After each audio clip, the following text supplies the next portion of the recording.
Hola a todos, seguimos en este curso gratuito de Python desde cero orientado a ciberseguridad. En esta ocasión vamos a ver y explicar las distintas variables y estructuras de datos que existen en Python. ¿Cómo ha dicho usted? Dicho así, parece que estoy hablando de cosas raras, pero es más sencillo de lo que parece. Uy, sí, claro. Y recuerda, yo te cuento esto gratis, pero a cambio te pido que te suscribas, que le des a me gusta y que lo compartas por ahí. Ahí trato. Sure. Comenzamos.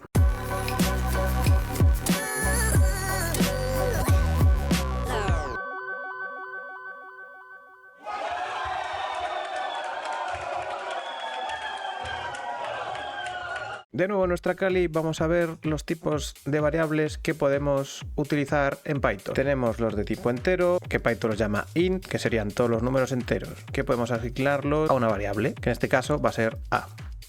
Vaya, no encuentro fallas en su lógica. Luego tenemos los decimales, que Python los llama float, y tienen esta forma. Se escriben con un punto. Y en este caso, a la variable b le vamos a dar el valor 1,5. Luego tenemos los caracteres, o lista de caracteres, que se conocen como string, pero en Python se pone como str. En este caso, la variable c va a valer esto de aquí, y la variable d va a valer esto de aquí. Me parece que he entendido la película. Y por último tenemos las variables de verdadero y falso, conocidas en Python como bool o booleanas. Y aquí le hemos dado a la variable v el valor true y a la variable f el valor false. Aquí es sencillo. Perfectamente claro y entendido. Ahora vamos a ver cómo podemos interactuar con las distintas variables y qué podemos hacer entre ellas. Así que vamos a copiar esto de aquí, vamos a iniciar nuestra consola de Python, vamos a pegar el código de la izquierda y pulsamos Enter. Si os fijáis, las líneas que empiezan con almohadilla no dan error, ya que el símbolo de almohadilla representa que esa línea es un comentario, por lo tanto no la interpreta. Ok, polilla. Una vez tenemos cargadas las variables y su valor, si por ejemplo queremos saber el valor de a, damos a Enter y nos dice que es 1. Si introducimos la variable b, vemos que es 1,5. Ya que a es un entero y b es un decimal, si lo sumamos nos devuelve 2,5. Es decir, la suma de un entero más un decimal devuelve un decimal. Uy, no lo puedo creer. Es decir, una variable de tipo decimal. Si por ejemplo hacemos resultado igual a más b y luego vemos el valor de resultado, vemos que el resultado automáticamente se convierte en un tipo decimal. De momento es fácil. Ahora, ¿qué pasa si sumamos, por ejemplo, un entero a una lista de caracteres? Por ejemplo, a la variable c. Si pulsamos Enter, vemos que obviamente nos devuelve un error, ya que no podemos sumar caracteres y números, ya que no sabe cómo hacer. Lo que sí podemos hacer, por ejemplo, es sumar dos variables que contengan caracteres. Por ejemplo, si hacemos c más d, nos devuelve el valor de c y le añade el valor de d. Es decir, lo que también se conoce como concatenar cadenas de caracteres. Ok. Y ahora, ¿qué pasa si sumamos un entero más una variable de verdadero y falso? Pues si hacemos, por ejemplo, b, que es 1,5 más, que es true o verdadero, nos devuelve 2,5.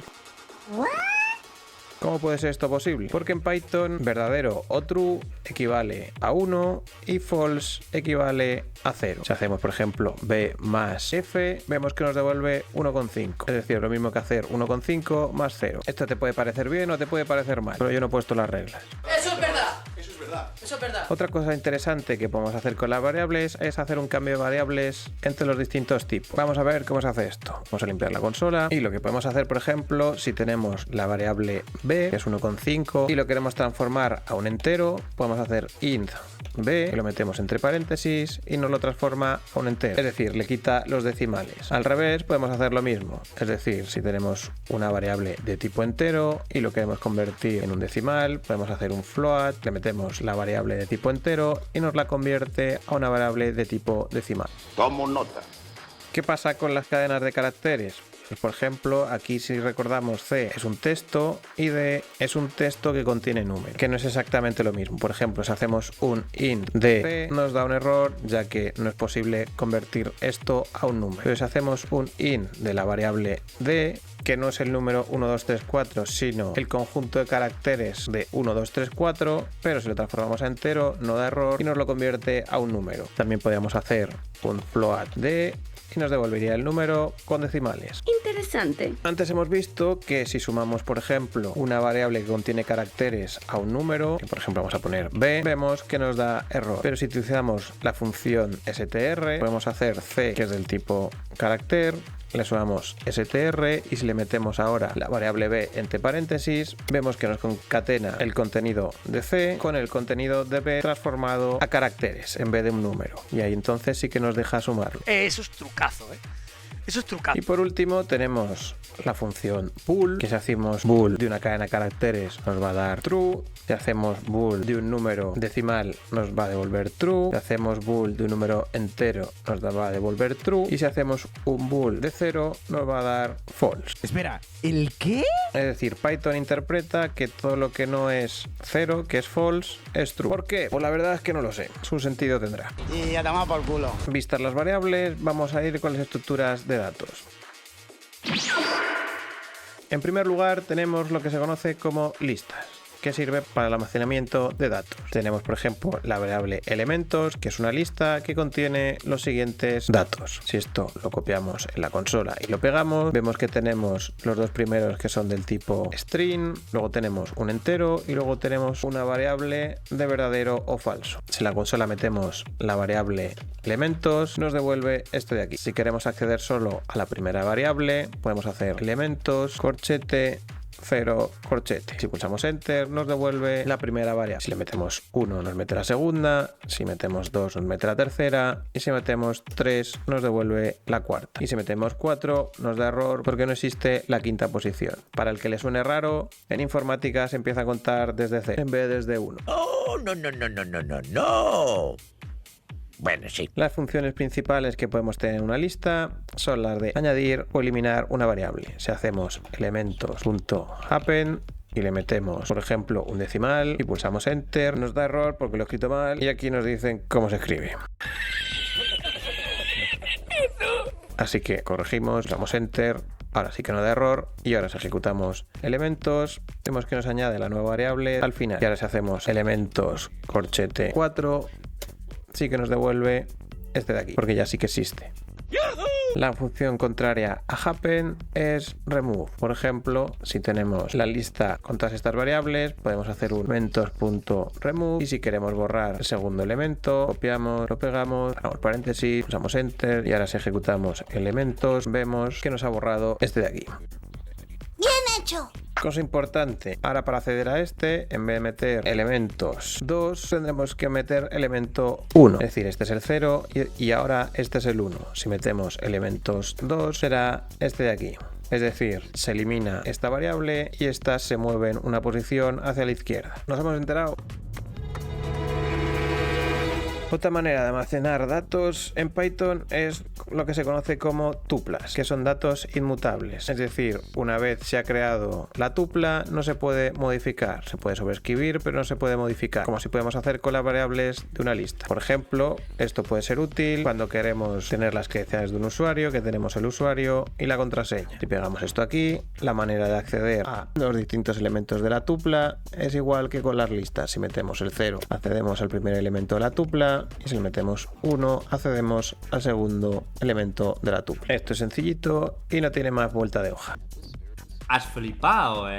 Ahora vamos por los diccionarios, que es otro tipo de almacenamiento, pero en vez de ser una lista, funciona por clave valor. ¿Esto qué quiere decir? Que tenemos la variable usuario, la cual tiene distintas claves, que en este caso es username, password y role, y estas claves tienen asignado ciertos valores. Username es hunter, password es secreto y role es admin. Si copiamos esto de aquí y lo pegamos en la consola y pulsamos enter, si ejecutamos usuario, vemos que se nos devuelve lo que hemos puesto pero en una línea. Y ahora si queremos acceder al username del usuario, hacemos usuario, corchete, metemos comillas, ponemos username, cerramos comillas, cerramos corchete y nos devuelve el contenido de la clave username. Lo mismo si queremos acceder a la contraseña del usuario y lo mismo si queremos acceder al rol. Por ejemplo, si quisiéramos cambiar la contraseña del usuario, podemos hacer usuario, corchete, password y le podemos asignar el valor que nosotros queramos. Y ahora si hacemos usuario de nuevo, vemos que hemos cambiado el valor de la clave password. Un par de funciones útiles de los diccionarios es, por ejemplo, la función case, que si la ejecutamos vemos que nos devuelve todas las claves que están dentro del diccionario usuario, que en este caso es username, password y role. Y luego también podemos ejecutar la función values, que en vez de devolvernos las claves nos devuelve los valores almacenados en el diccionario usuario. Está flipando en colores, no se lo puede creer.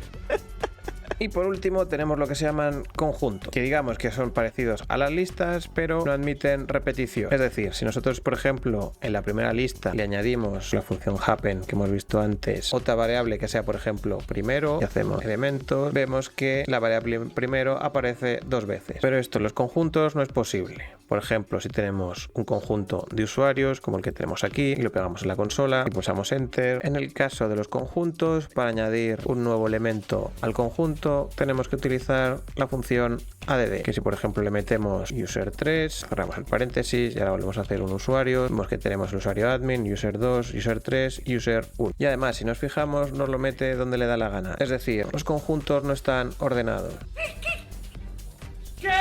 Si ahora, por ejemplo, en vez de añadir el usuario 3, añadimos el usuario 2, que ya se encuentra dentro del conjunto, pulsamos Enter, vemos que no nos da error, pero si volvemos a ejecutar usuarios, vemos que seguimos teniendo solo un elemento. Solo se añade el elemento que tú le digas si no está en el conjunto. También tenemos la opción de borrar un elemento con la función remove. Decimos que borre, por ejemplo, el user1. Cerramos el paréntesis y ahora si volvemos a hacer un usuario, vemos que tenemos admin, user2, user3 y el user1 ya no está, que lo podemos volver a añadir con la función add. Vaya, no encuentro fallas en su lógica. Y de momento lo vamos a dejar aquí, que puede ser demasiada información para un solo vídeo. Si no te ha quedado claro, vuélvelo a ver, ya que en el fondo no es difícil, solo hay que entender cómo funcionan los distintos tipos de variables y cómo podemos almacenarlas en las distintas estructuras de datos. Este tío está flipado. En próximos vídeos veremos cómo usar tanto las variables como las estructuras de datos para programar nuestros propios scripts. Tengo miedo, tengo miedo. Y esto ha sido todo por ahora. Deja tu comentario, que te aseguro que me los leo todo, y déjame que te recuerde que he creado un servidor en Discord para que podamos compartir información entre todos sobre ciberseguridad. ¡Nos vemos!